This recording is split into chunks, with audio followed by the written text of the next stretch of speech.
Assalamu alaikum students. Today we are going to learn about dictionary. In this lecture includes the definition of a dictionary, its types and functions of a good dictionary. So let's start with the lecture. We'll start with the definition of a dictionary. What is a dictionary? Dictionary होती क्या है जी?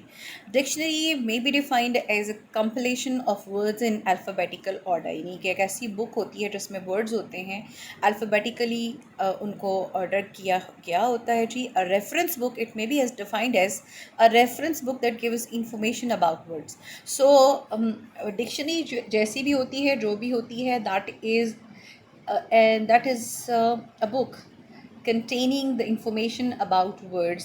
मतलब किसी भी किस्म की जो information है about that word, that particular word, वो सारी की सारी हमें डिक्शनरी में मिलती है. अब वो किस किस्म की हो सकती है information? A book including words in alphabetical order defining the words, there meanings और ट्रांसलेशंस. यानी हमने फर्स्ट टू जो हैं वो तो हमने ये देखा है कि एक डिक्शनरी जो है किसको कहा जा सकता है. What kind of a book is called dictionary. तो जो थर्ड नंबर पर अभी हमने बात की है, that is the definition of a dictionary. Simple, very simple definition. A book including words in alphabetical order defining the words, their meanings और translations. यानी कि हमें तीन तरह की चीज़ें मिल सकती हैं एक डिक्शनरी में. और ये भी हो सकता है कि मतलब इनमें से दो चीज़ें मिल जाएं और थ्री ना मिलें, और ये भी पॉसिबल है कि थ्री, ये पूरी की पूरी थ्री भी मौजूद हों. For example, it will define the words. वो वर्ड जो है वो किस वो सिंगुलर है, वो प्लूरल है, वो नाउन है, एडजेक्टिव है. इन्हीं सारे पार्ट्स ऑफ स्पीच पे हमें बताए जाएंगे.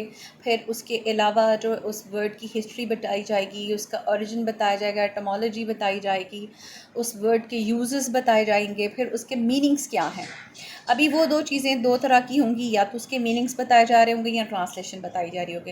If it is a meaning, तो उसमें हम देखेंगे कि वो मीनिंग जो है सेम लैंग्वेज में बताया जा रहा है या इन अदर लैंग्वेज.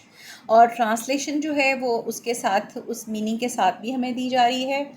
और समटाइम्स ये होता है कि सेम लैंग्वेज में जब आप उस वर्ड को डिफ़ाइन किया जा रहा था, that is the meaning of the word. और ट्रांसलेशन जो होती है वो समटाइम्स इन अदर लैंग्वेज उसको डिफ़ाइन किया जा रहा था वर्ड को. अब मीनिंग्स में जब हम आ जाते हैं तो इसमें एग्जैक्ट मीनिंग्स भी आ जाते हैं, लिटरल मीनिंग्स भी आ जाते हैं उसके. इसके अलावा उसके सिनोनिम्स भी आ जाते हैं. तो ये सब चीज़ें जो हैं वो उसमें इंक्लूडेड हैं. So dictionary is a book including words in alphabetical order defining the words, their meanings or translations. Now come to the functions of a dictionary. कि एक डिक्शनरी जो है वो किस किस्म का फंक्शन जो है वो प्ले कर रही होती है. What is the role of a dictionary in learning a language? तो उसमें क्या है जी? Number one, it defines meanings of words और देयर ट्रांसलेशन. दोनों में से कोई एक काम कर रही होगी या दोनों कर रही होगी साइमल्टेनियसली. डिफाइन करेगा जी मीनिंग्स ऑफ वर्ड्स को और their translation. Number two, etymology and origin of words. अभी ये दोनों चीज़ें डिफरेंट हैं एक दूसरे से. एटमोलॉजी क्या है कि उसका हिस्टोरिकल चेंजेस जितनी भी आती हैं. फॉर एग्ज़ाम्पल, जैसे हमारा वर्ड, अगर आप होली कुरान का आप ट्रांसलेशन पढ़ें तो आपको वहाँ पर नज़र आएगा यू का वर्ड. आपको कहीं पर नज़र नहीं आएगा. जो आपकी क्लासिकल लैंग्वेज है उसके अंदर आपको वहाँ पर दाओ का वर्ड नज़र आएगा. या अगर आप किसी भी क्लासिकल लैंग्वेज में, नहीं पुरानी ज़माने की आप बुक्स में चले जाते हैं, तो आपको वहाँ पर दाओ का वर्ड नज़र आता है, वहाँ पर यू नहीं नज़र आता.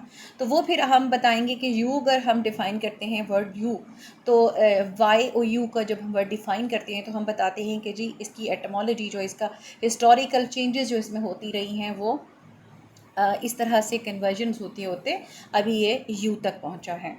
और नेक्स्ट है जी ओरिजिन ऑफ वर्ड्स के जी. इसका जो ओरिजिन है वो क्या है, किस वर्ड से ये जो है वो बनाया गया है. जैसे आप अगर बायोलॉजी को अगर डिफ़ाइन करते हैं तो आप बताते हैं कि it is made up of two words, bios and logos. तो इस तरह की चीज़ें जो हैं वो इसमें हमें मिलती हैं जी. Number three is pronunciation.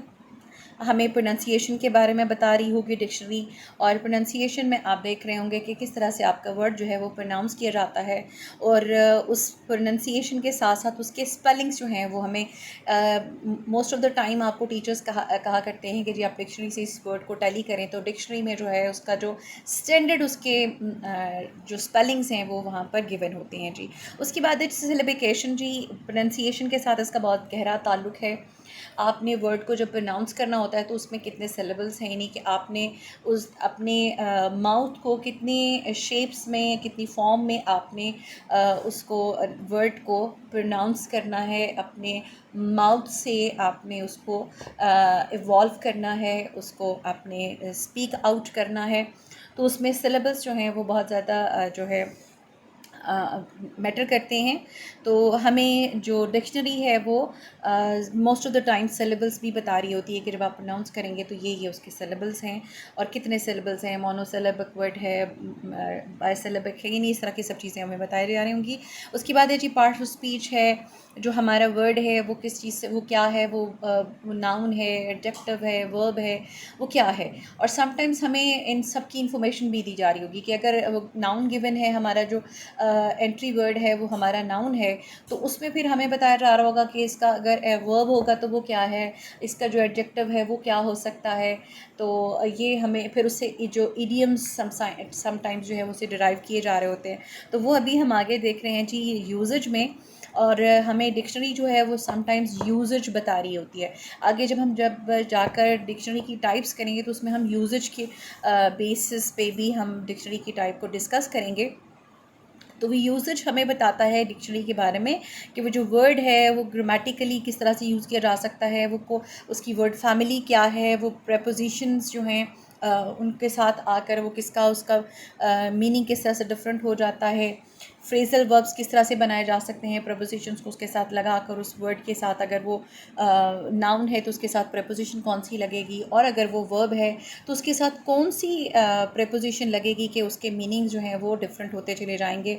फिर इडियोमेटिकली वो वर्ड का यूज़ क्या हो सकता है। फिर उसके बाद कोलोकेशंस हैं कि उसके आपके डिफरेंट ग्रुप्स ऑफ वर्ड्स जो हैं वो दिए जा रहे होते हैं, और उन ग्रुप्स में जो है वो सेम कैटेगरी भी हो सकती है, यानी कि सारे नाउन्स भी हो सकते हैं, उसमें सारे एडजेक्टिव्स भी हो सकते हैं, उसमें सारे वर्ब्स भी हो सकते हैं। और समटाइम्स ये होता है कि वो आपको आगे वो पूरा दिया जा रहा होता है कि इसका जो है इस वर्ड का नाउन क्या होगा, इसका एडवर्ब क्या होगा, इसका एडजेक्टिव क्या होगा, इसका वर्ब क्या होगा, ये सारी की सारी हमें चीज़ें बताई जा रही होती हैं। ये हमारे सामने जी एक इमेज है, एक डिक्शनरी का पेज है, जिससे हमें पता चल रहा है कि डिक्शनरी जो है वो हमें क्या कुछ बता रही है, वो किस किस्म के फंक्शंस जो है वो परफॉर्म कर रही है।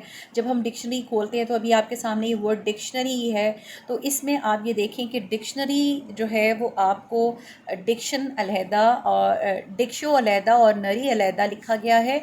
और उसके बाद आप अगर इसको देखें तो एक जो है आपको डिक्शनरी में स्पेलिंग्स के साथ DIC है, लेकिन जब इसके प्रोनंसिएशन की तरफ जाते हैं तो ये देखिए कि आपके सिलेबल्स को अलहदा कर दिया गया है कि कितने आपने इसमें साउंड्स जो हैं वो डिफरेंट हैं, और आपने उनको कौन सा वाला साउंड जो है वो देना है और उसको किस तरह से प्रोनाउंस करना है। तो ये सारी चीज़ें हमें यहाँ से पता चल रही हैं जी, और ये हमें जो है वो बताएगा जी किस तरह से हमने उसको प्रोनाउंस करना है। उसके बाद है जी ये N है, ये पार्ट ऑफ स्पीच हमें नाउन के बारे में बता रहे हैं कि डिक्शनरी इज़ अ नाउन। उसके बाद जी उसका PL लिखा गया है, PL स्टैंड्स फॉर प्लूरल, और प्लूरल के लिए उन्होंने आगे सिंपल नरीज लिख दिया है बताने के लिए कि डिक्शनरी जो है that is the singular word, और डिक्शनरीज़ जो है वो इसका प्लूरल होगा। उसके बाद आप देखिए तो आपका ये इसका जो है एटमोलॉजी है, ये इसका ओरिजिन क्या था, ये किस वर्ड से ये डिक्शनरी जो है वो हिस्टोरिकली इवॉल्व हुआ और यहाँ तक पहुँचा है हमारे पास। तो इसमें हमें बताया गया है कि जी ये स्टार्ट होता है डिक्शनेरियम से, तो यहाँ से ये उसकी एटमोलॉजी है जी। और उसके बाद वो डिक्शन बना, और फिर जी ये सारा हमारे सामने जो इसका मीनिंग्स हैं ये चलते चले आ रहे हैं। उसमें थोड़ा सा उन्होंने हिस्टोरिकल भी बताया है कि किस वक्त इसको जो है वो इस मीनिंग में यूज़ किया गया। उसके बाद ये जो बॉक्सेस बनाए गए हैं नंबर 1 और 2 के साथ, तो यहाँ पर बताया गया है कि जी उसकी एक डेफिनेशन जो है वो ये है और सेकंड ये डेफिनेशन है। ये दो डेफिनेशंस जो हैं वो यहाँ पर हमें इसकी मिलती हैं। तो ये फंक्शन है जी एक डिक्शनरी का, यानी कि एक छोटा सा वर्ड है डिक्शनरी जिसमें हमें उसकी प्रोनंसिएशन बताई जा रही है, हमें उसके पार्ट्स ऑफ स्पीच कौन सा पार्ट ऑफ स्पीच है वो बताया जा रहा है, उसके एटमोलॉजी में बताई जा रही है, ओरिजिन बताया जा रहा है। उसके बाद हमें उसकी डेफिनेशंस जो हैं वो बताई जा रही हैं। तो ये सब हमें यहाँ से पता चल रहा है। इसको अगर हम मज़ीद डिफ़ाइन करते हैं, मज़ीद इसको डिस्क्राइब करना चाहते हैं, तो हमें पता चलेगा। ये हमारे सामने इमेज है जी, इसमें हमारे पास है जी एक वर्ड, और उस वर्ड के लिए आप ये देखें कि उस वर्ड के पहले स्पेलिंग जो हैं वो क्या है उनको बताया गया है, और उसके बाद उस वर्ड की प्रोनंसिएशन क्या है। अभी अगर आप उसके स्पेलिंग्स को गौर करें तो आपको वहाँ पर छोटा सा एक हाइफन नज़र आता है सबके बीच में। तो हार्लीक्विन जो है ये इसका प्रोनंसिएशन है। तो आप ये देखिए कि जहाँ पर सिलेबल एंड एक सिलेबल एंड होता है और उसके बाद नेक्स्ट सिलेबल शुरू होता है, तो उन दोनों के दरमियान में एक हाइफन है। यहाँ पर हमें बताया जा रहा है स्पेलिंग्स ये हैं, सिलेबल्स जो हैं वो इसमें 3 हैं, और उसके बाद इसकी प्रोनंसिएशन बताई जा रही है। और वो उसमें आपके सामने हैं जी ये सिंबल्स यूज़ किए गए हैं। उसके बाद एन जो है वो that denotes part of speech के, ये दिस इज़ नाउन, और नाउन जो है उसके बाद यहाँ पर उसका सोर्स बताया गया, यानी कि एटमोलॉजी जो है वो डिस्कस किए जा रही है। यानी आप एटमोलॉजी को आप एज सोर्स, ओरिजिन, सब चीज़ें उसमें, हिस्टोरिकल डेवलपमेंट, वो सब चीज़ें इसमें आ जाती हैं। और उसके बाद फिर आप ये देखिए कि ये ब्रैकेट लगाई गई नेक्स्ट जो है अगली 3 to 4 लाइंस उसके लिए। तो यहाँ पर मीनिंग्स बताए गए हैं। और जी ये साथ ही आप ये देख लीजिए नीचे dates of earliest recorded use in English के, सबसे पहले ये वर्ड जो है इंग्लिश में यूज़ कब किया गया, इन 1590। तो आप ये देखिए कि कितना एलेबोरेट किया डिक्शनरी ने, एक वर्ड के लिए आपको इतना सारा कुछ बताया। और उसकी इलस्ट्रेशन कैसे उन्होंने ये फ़ोटो एक बना दिया और आपको पता चल जाए कि हार्ली क्विन किसको कहते हैं जी। तो ये कुछ इस तरह की डिक्शनरीज़ होती हैं कि जहाँ पर इमेजेस और फ़ोटो के ज़रिए भी, बल्कि बच्चों के लिए स्पेशली डिज़ाइन की जाती हैं आजकल, तो जिसमें उनके सामने वो जो इमेजेस हैं वो मौजूद होते हैं, ताकि बच्चे जो हैं वो फ़ौरी तौर पर समझ सकें कि वो किस वर्ड की बात की जा रही है और उससे उनका क्या मीनिंग है। Next come to 5 features of a good dictionary. जी अब इसमें वो फीचर्स क्या हैं जी। Number 1, it tells about the meaning of a word. Number 2, usage of that word. Number 3, grammar. Number 4, spelling. Number 5, pronunciation. अभी अगर हम देखें तो इसके फंक्शंस और फीचर्स करीब करीब हैं, ठीक है जी। तो हम इनको एक कैटेगरी में भी रख सकते हैं कि फ़ीचर्स जो होते हैं वो एक्चुअली वो डिक्शनरी के फंक्शंस ही होते हैं जो वो परफॉर्म कर रही होती है। तो ये आप अगर 5 फीचर्स आ जाते हैं आप ये लिख लीजिए। और इससे पहले हमने ये डिस्कस किए हैं इसके 6 फंक्शंस, तो इनको भी हम एज़ फीचर्स डिस्कस कर सकते हैं। सो फीचर्स और फंक्शंस को हम एक ही तरह से ले सकते हैं जी। So these are 5 features of a good dictionary. तो आपको बहुत अच्छे से पता होना चाहिए। उसके बाद आ जाता है जी parts of a dictionary. Dictionary में पार्ट्स कौन कौन से होते हैं जी। अब उसमें क्या क्या चीज़ें जो हैं वो हमें पता चल रही होती हैं डिक्शनरी के अंदर। उसमें कुछ चीज़ें हैं जी, एंट्री वर्ड्स हैं, guide words, pronunciation, part of speech, definition, origin. अब ये सारी हमने डिस्कस कर लिए हैं। जो एंट्री वर्ड्स हैं और गाइड वर्ड्स हैं इनको हम डिफ़ाइन करेंगे कि ये क्या चीज़ होती है जी। Come to entry words. Words defined in the dictionary are called entry words, यानी जिस वर्ड को आपने ढूंढना है डिक्शनरी में से, आपके सामने वो वर्ड मौजूद है। अभी जैसे हमने 2 वर्ड्स को डिस्कस किया है, एक वर्ड था dictionary and the second word was Harley Quinn. तो अब ये जो 2 वर्ड्स थे आप समझ लीजिए कि दीज वर एंट्री वर्ड्स जो हमने डिक्शनरी में से ढूंढे और उनके बारे में हमें सारी चीज़ें पता चली। तो वो एंट्री वर्ड्स हैं जी। उसके बाद है जी listed alphabetically from A to जी।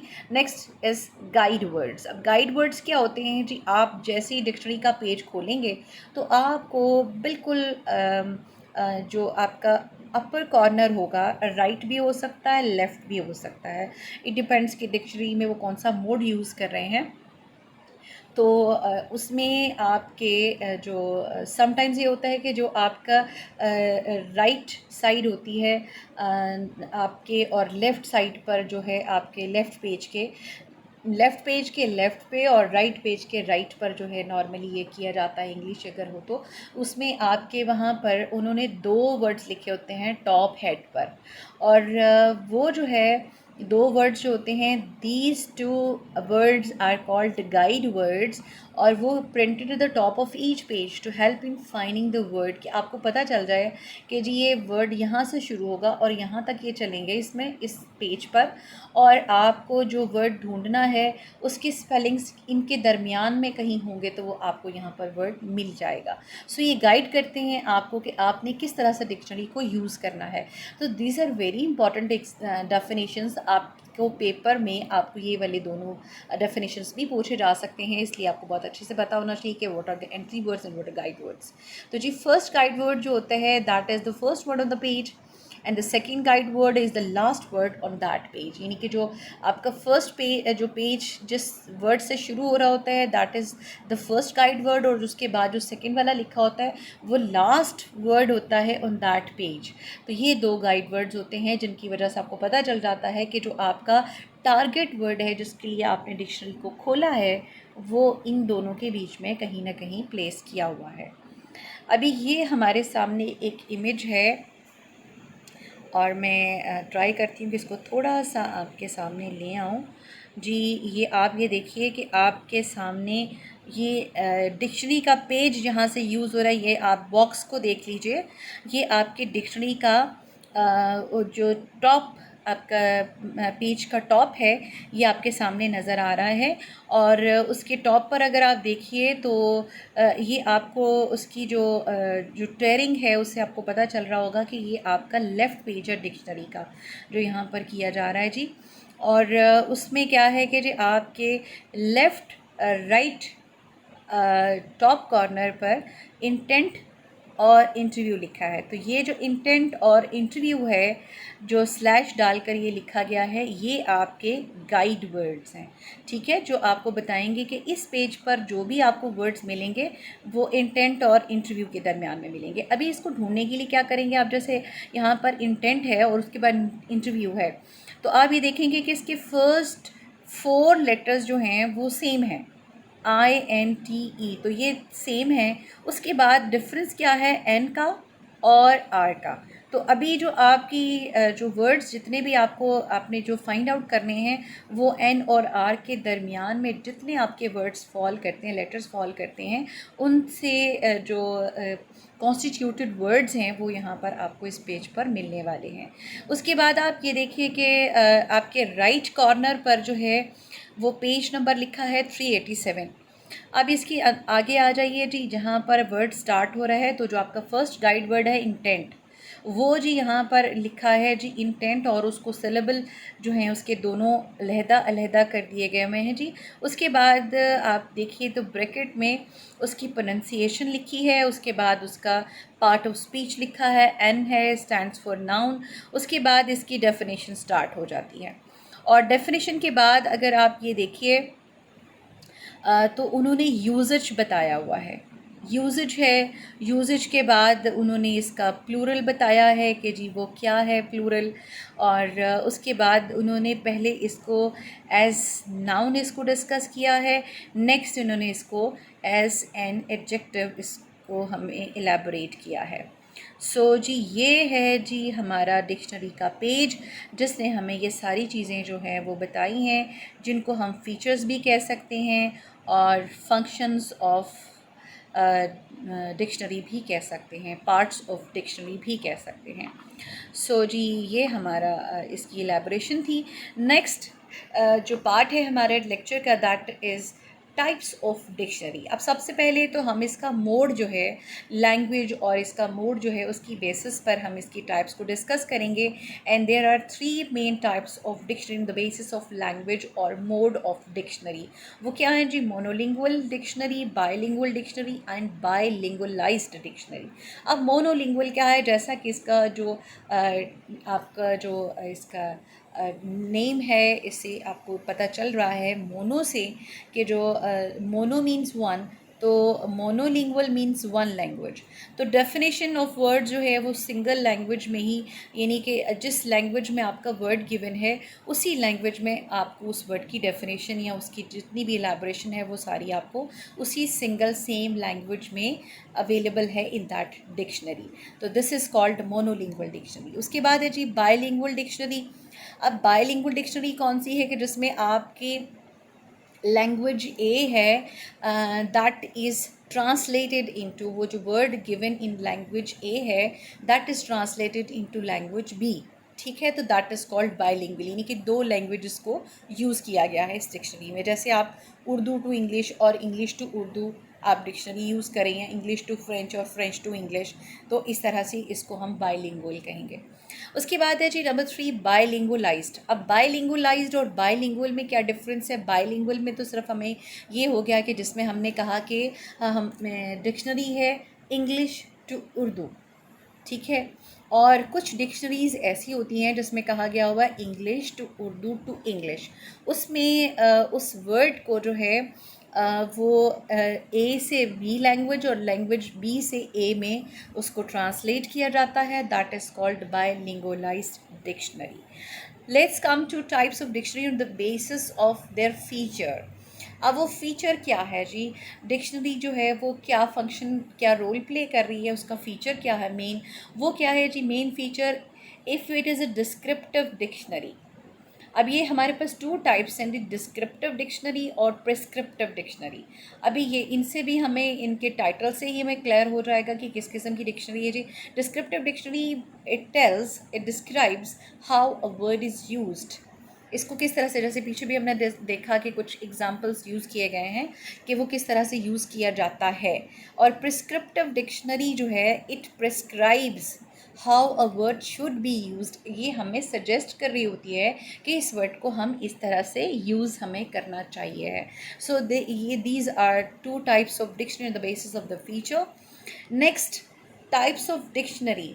अब ये जो टाइप्स ऑफ डिक्शनरी हैं टोटल 7 हैं, इसमें सारी चीज़ें आ जाती हैं। इसमें आपका मोड भी आ जाता है, आपके फीचर्स भी आ जाते हैं, आपके फंक्शंस भी आ जाते हैं, आपके साइज़ ऑफ डिक्शनरी भी आ जाता है, और उसमें जो उनकी किस तरीके से उन्होंने डिक्शनरी में वर्ड्स को कितने काउंट हैं वो भी बताया जाता है। ये सब चीज़ें इसमें आ जाती हैं, लैंग्वेज भी आ जाती है, सब चीज़ें इसमें आ जाती हैं। और ये हैं जी टोटल 7 टाइप्स ऑफ डिक्शनरी।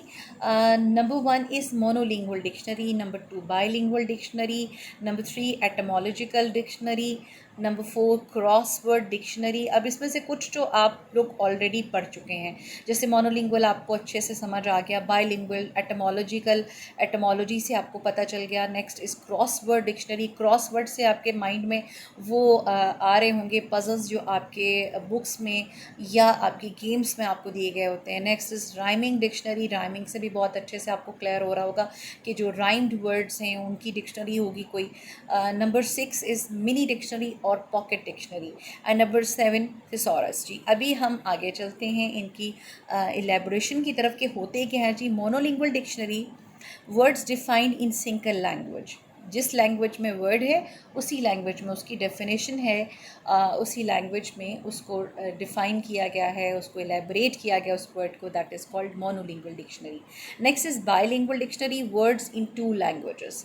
इसमें जो वर्ड है उसको डिफ़ाइन किया जाता है इन 2 लैंग्वेजेस, यानी कि जो सेम लैंग्वेज है, यानी लैंग्वेज ए का वर्ड है that is defined in language A as well as language B. तो this is bilingual dictionary. Next is etymological dictionary. It contains words development over time, giving historical examples to show changes. अभी हमने पीछे जो images देखे हैं उसमें हमने discuss किया कि एटमोलॉजी भी गिवन होती है, बट कुछ डिक्शनरीज ऐसी होती हैं कि जिसमें सिर्फ और सिर्फ एटमोलॉजी ही बताई जाती है उस वर्ड की, और मज़ीद कुछ चीज़ें जो हैं, बाकी चीज़ें जो हैं वो उनके ऊपर इतना फोकस नहीं किया जाता है। तो वो पर्टिकुलरली इस पर्पस के लिए वो डिक्शनरीज डिज़ाइन की जाती हैं, and these are called etymological dictionaries. Next is mini dictionary. Mini dictionary क्या होती है? जो लिटिल डिक्शनरी, जो आप छोटी सी डिक्शनरी होती है, ऑल्सो कॉल्ड पॉकेट डिक्शनरी, जो अक्सर आपके टीचर्स जो हैं वो आपको कहा करते हैं कि जी आप अपने बैग में ज़रूर कैरी करें। So next are the rhyming dictionary, crossword dictionary and thesaurus. जी, राइमिंग डिक्शनरी में क्या होता है जी? Words are group together by the end sounds, कि जो राइमिंग वर्ड्स होते हैं उनको ग्रुप करके तो उनके फिर सारे मीनिंग्स जो हैं वो बताए जाते हैं। इससे जो है वो बहुत सारे ऐसे लोग जो कि पोइट्री करना चाहते हैं या वो कुछ ऐसा कंपोज कर रहे होते हैं जिसके लिए उनको ऐसे राइमिंग वर्ड्स की ज़रूरत पड़ती है, तो उनके लिए राइमिंग डिक्शनरी जो है बहुत हेल्पफुल होती है। Next is crossword dictionary. जो क्रॉसवर्ड्स, जिसमें कि words group together by the number of letters in the word, कि आपको बताया जाता है कि 4 लेटर्ड है, ये 5 लेटर्ड है, तो वो उनको ग्रुप्स में बना दिया जाता है कि ये कौन कौन से जो हैं ये लेटर्स के ग्रुप्स हैं। और इससे होता क्या है जी? It helps people in finding words of a certain length for a crossword puzzle, के आपके जो क्रॉसवर्ड पजल्स होते हैं उनको सॉल्व किया जाता है। तो जब आप बहुत ज़्यादा यूज़ करते हैं फ्रीक्वेंटली इसको, तो फिर आपको इजीली आप उन पजल्स को सॉल्व कर सकते हैं। तो डेफिनेटली इससे आपकी वोकैबुलरी तो इन्हेंस हो ही रही है। Next is thesaurus, words organised by categories and concepts. So synonyms and near synonyms are grouped together। इसमें जी थिसॉरस में जो है वो आपके वर्ड्स की एग्जैक्ट मीनिंग्स जो हैं वो तो नहीं दिए जा रहे होते, लेकिन वर्ड्स जो हैं उनको कैटेगराइज किया जाता है उनके कॉन्सेप्ट्स पे, उनके सिनोनिम्स पे और नियर सिनोनिम्स पे, यानी आपको उस तरह से वहाँ पर मिलेंगे। तो बेसिक पर्पस ऑफ डिक्शनरी जो है वो आपकी लैंग्वेज लर्निंग है। लैंग्वेज लर्निंग में सारे कंपोनेंट्स आ जाते हैं, जिसमें बेसिक जो है वो आपका जो वर्ड फॉर्मेशन है उसका पार्ट ऑफ स्पीच होना है, उसके वोकैबुलरी इन्हांसमेंट है, और grammatical usages of that particular word है, फिर उसका एटमोलॉजी है। ये सब चीज़ें जो हैं वो इसमें मैटर करती हैं। So this is all about lecture today. Thank you and अल्लाह हाफ़िज़।